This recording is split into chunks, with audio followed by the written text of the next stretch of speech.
దేవా నీకే స్తోత్రమయ్యా. శౌర్యము గల బలమైన యెహోవా నీకే ఘనతయ్యా. సైన్యములకు అధిపతియగు దేవా నీకే స్తోత్రమయ్యా. శౌర్యము గల బలమైన యెహోవా నీకే ఘనతయ్యా. స్వరాలతో స్తుతిగానాలతో నిన్నే కొలిచెదను యేసయ్యా. స్వరాలతో స్వరమండలాలతో నిన్నే పొగడెదను. స్వరాలతో స్తుతిగానాలతో నిన్నే కొలిచెదను. స్వరాలతో స్వరమండలాలతో నిన్నే పొగడెదను. నీకే మహిమ నీకే ఘనత యుగ యుగముల వరకు. నీకే మహిమ నీకే ఘనత యుగ యుగముల వరకు.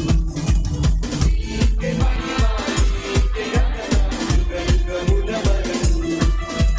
నీకే మహిమ నీకే ఘనత యుగ యుగముల వరకు.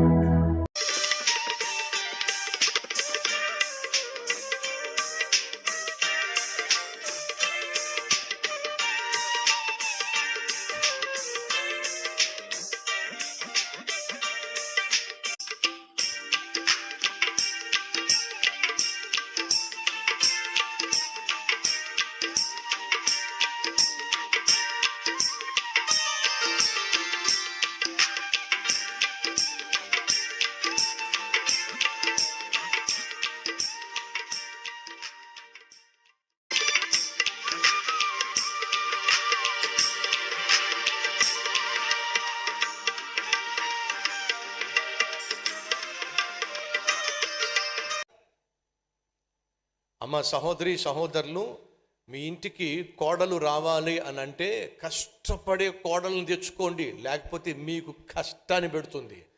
అత్త కాఫీ పెట్టావా? అత్త ఏ టిఫిన్ చేస్తున్నావు ఈరోజు? నేను టిఫిన్ చేయటం ఏంటి తల్లి, నువ్వు కదా చేయాల్సి. ఊరుకోత ఏం మాట్లాడుతున్నావు? ఇచ్చే 50 లక్షల కట్నం ఇచ్చింది నేను చేయడానికి కాదు, నీ చేత నీ కొడుకు చేత చేయించడానికి. తమ్ముళ్ళు కట్నాలకి కక్కుర్తి పడకండి, ఆ తర్వాత ఉంటుంది మజా. గట్టిగా మాట్లాడితే నీకు 50 లక్షలు ఎందుకు ఇచ్చాను? 50 లక్షలు ఇచ్చి బరిని కొన్నట్టుగా. మార్కెట్లో మీ నాయన చెప్పాడు, మార్కెట్లో చాలా విలువ ఉంది నీకు. మా అబ్బాయి మార్కెట్ మామూలు మార్కెట్ కాదు. వాళ్ళు ₹1,00,00,000 ఇస్తానని ఒప్పుకోలే, ఇంకొకరు 1,50 లక్షలు ఇస్తానన్నారు.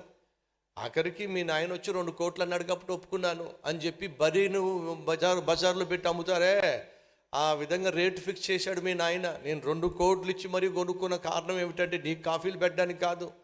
2 కోట్లు మీ నాయనకి మీ అమ్మకు నీకు ఇచ్చింది నేను మీకు కాఫీలు పెట్టడానికి వండి పెట్టడానికి కాదు. నేను కాలు మీద కాలు వేసుకుని కూర్చుంటే నువ్వు మీ అమ్మ చెప్పండి కొంచెం చేసి పెడతారని చెప్పి. ఇప్పుడు ఒక ప్రశ్న అండి, కొన్నవాడు గొప్ప అమ్ముడుపోయినవాడు గొప్ప? అమ్మ నేను మీ పార్టీ, మీ అన్నయ్యగా నేను మీ పార్టీ. కొన్నవాళ్ళు గొప్ప అమ్ముడుపోయిన వాళ్ళు గొప్ప? మీరు ఒక మిక్సీ కొనుక్కున్నారనుకోండి, అది మీరు కొన్నారు, అది మీకు ఉపయోగపడాలి, అంతేనా? బర్రెను కొన్నారనుకోండి, మీరు కొన్నారు, అది మీకు పాలు ఇవ్వాలి, అంతేనా? కారు కొన్నారనుకోండి, అది మీరు కొన్నారు, అది మీరు ఎక్కడ తిప్పితే అక్కడ తిరగాలి, అంతేనా? మీరు కట్నం ఇచ్చి కొనుక్కుంటున్నారు, ఆ బర్రెలేమో పాలు ఇవ్వాలి. అర్థమైందా? ఇప్పుడు మీరు గొప్ప వాళ్ళు గొప్ప? చెప్పండి, ఆ మాట మీద ఉండండి. తమ్ముళ్ళు 25 లక్షలకి 50 లక్షలకి ₹1,00,00,000కి బర్రెలను కొన్నట్టుగా మిమ్మల్ని కొంటే ఒప్పుకోకండి. నన్ను కొంటానంటున్నావు ఏమిటి, ఎలా కనిపిస్తున్నాను నేను అని చెప్పి ధైర్యంగా నిలబడండి. వెనకడికి ఒకసారి నా దగ్గరకు తమ్ముడు వచ్చి, అన్న నా పెళ్ళయిందన్నా, క్షమించండి పెళ్ళి కుదిరిందన్నా అని అన్నాడు. వాడు నా దగ్గరే రక్షించబడ్డాడు. అప్పుడు నేను అన్నాను, కట్న కానుకలు ఏమో తీసుకుంటున్నావు ఏమిటి అని అంటే, భలేవారన్నా ఏం మాట్లాడుతున్నారు మీరు, మీ దగ్గర రక్షించబడిన వాడిని నేను ఎందుకు కట్న కానుకలు తీసుకుంటానన్నా, అసలు ఆ ఆలోచన కూడా నాకు లేదన్నా అని అంటే నేను ఎంత సంతోషించానో. చాలా సంతోషం తమ్ముడు, నువ్వు అలాగే ఉండాలంటే అలాగే ఖచ్చితంగా అలాగే ఉంటానన్నా, ఆ కట్న కానుకలన్నీ మా నాన్న చూసుకుంటాడన్నా అన్నాడు.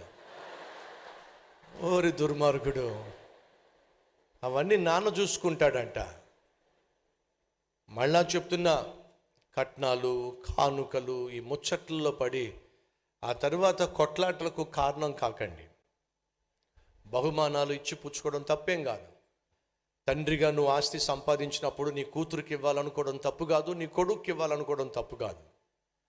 అంతేగాని ఒక రేటు ఫిక్స్ చేసి ఆ రేటు ఆ ధరం పలికితేనే నా కొడుకుని ఇస్తాను, పెళ్లి చేస్తానంటే మాత్రం మంచిది కాదు.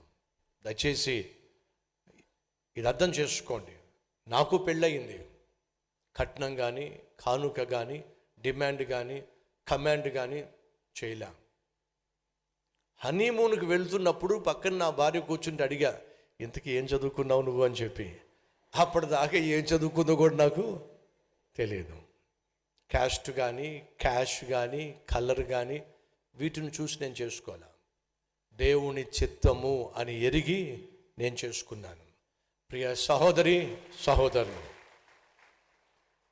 కష్టపడే కోడల్ని తెచ్చుకోండి, లేకపోతే మిమ్మల్ని కష్టపెడుతుంది అనే విషయం మర్చిపోకండి.